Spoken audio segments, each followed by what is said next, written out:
अस्सलाम वालेकुम। आपको पता है कि हम जो है वो 19वां सिपारा है सूरह अल-शोरा को जो है वो हम पढ़ रहे हैं और उसी को कंटिन्यू कर रहे हैं। बिस्मिल्लाहिर्रहमानिर्रहीम। और मेरा दिल तंग होता है और मेरी ज़बान रुकती है। आप हारून को भेजते हैं कि वो मेरे साथ चलें 13। और उन लोगों का मुझ पर एक गुनाह है, सो मुझे डर लगता है कि मुझे कहीं मार ही ना डालें 14। अल्लाह ने फरमाया कि हरगिज़ नहीं नहीं तुम डरो और तुम दोनों हमारी आयत लेकर जाओ, हम तुम्हारे साथ सुनने वाले हैं 15।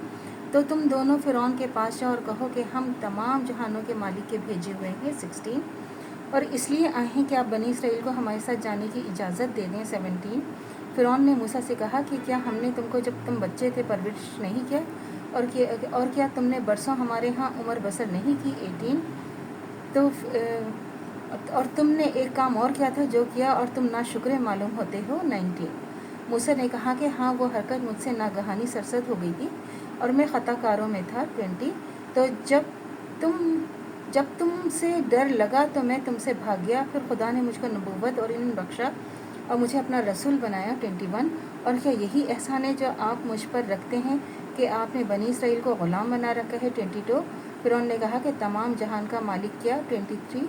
मूसा ने कहा कि वो आसमानों और ज़मीनों और जो कुछ इन दोनों में है इन सब का मालिक है, और अगर तुम यकीन रखो 24। फिरौन ने कहा कि अपने अहाली मवाली से कहा कि क्या तुम सुनते नहीं 25। मूसा ने कहा कि वो तुम्हारा भी रब और तुम्हारे पहले बाप दादा का भी रब है 26। फिरौन ने कहा कि क्या तुम्हारा रसूल जो तुम्हारी तरफ भेजा गया था बावला है 27। तो मूसा ने कहा वो मशरिक और मगरिब और जो कुछ इन दोनों में है सबका रब है, अगर तुम अक्ल रखते हो 28।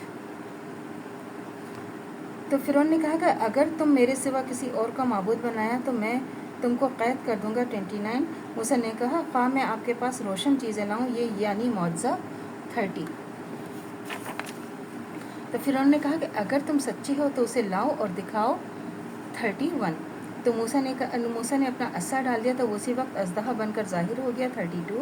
और अपना हाथ बाहर निकाला तो इसी वक्त देखने वालों को चमकता हुआ हाथ दिखाई देने लगा 33। फिरौन ने कहा कि अपने इर्द गिर्द के सरदारों से कहा कि ये तो कामिल जादूगर है 34। ये चाहते हैं कि तुमको तुम्हारे मुल्क से निकाल दे और अपने जादू के ज़ोर से, तो तुम्हारा क्या ख्याल है 35। तो सरदारों ने कहा कि मूसा और इसके भाई हारून के बारे में ज़रा ठहर जाइए और शहरों में नक़ीब भेज दीजिए 36 कि वो सब जादूगरों को जमा करके आपके पास ले आएँ। तो सब जादूगर एक मुय्यन दिन के एक ख़ास वक्त जमा हो गए 38। और लोगों से कह दिया कि तुम सब एक जगह जमा हो जाओ 39, ताकि अगर जादूगर गालिब आ जाएं तो हम इन्हीं के पीरो बन जाएं। ऐलान हो गया 40। तो फिर जब फ़िरौन के जादूगर सब आ गए तो इन्होंने फ़िरौन से कहा कि अगर हम गालिब रहें तो हमें सिला भी अता होगा 41। तो फ़िरौन ने कहा कि हाँ, और तुम हमारे मुक़र्रबीन में दाखिल हो जाओगे 42। मूसा ने कहा कि इनसे कहा डालो जो चीज़ तुम डालना चाहते हो 43। तो जादूगरों ने अपनी रस्सियाँ लाठियाँ डाल दी, कहने लगे फ़िरौन के इक़बाल की कसम हम ज़रूर जीत जाएंगे 44।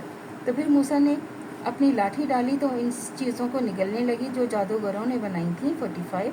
फिर सारे जादूगर सजदे में गिर पड़े 46 और कहने लगे कि हम सारे जहां के मालिक अल्लाह पर ईमान लाए 47, मूसा और हारून के रब पर 48। तो फिरौन ने कहा तुम मेरी इजाज़त हासिल करने से पहले ही इस पर ईमान ले आए, बेशक ये तुम्हारा बड़ा जादूगर है जिसने तुमको जादू सिखाया। सो तुमको जल्द मालूम हो जाएगा कि तुम्हारे एक तरफ का हाथ और दूसरी तरफ का पाँव काट डालूंगा, तो तुम सबको सूली पर चढ़ा दूंगा 49। तो उन्होंने कहा कि हमारा कोई नुकसान नहीं होगा, हम अपने रब के पास पहुंच जाएंगे 50। तो अल्लाह से दुआ करनी चाहिए जो हमारे ईमान है बढ़ते दम तक कायम दायम रहे, ख़ातिम बिल खैर ईमान पर हो। इजाज़त दीजिए, अल्लाह हाफ़िज़। मेरे चैनल को लाइक कीजिए, शेयर कीजिए, सब्सक्राइब कीजिए। शुक्रिया।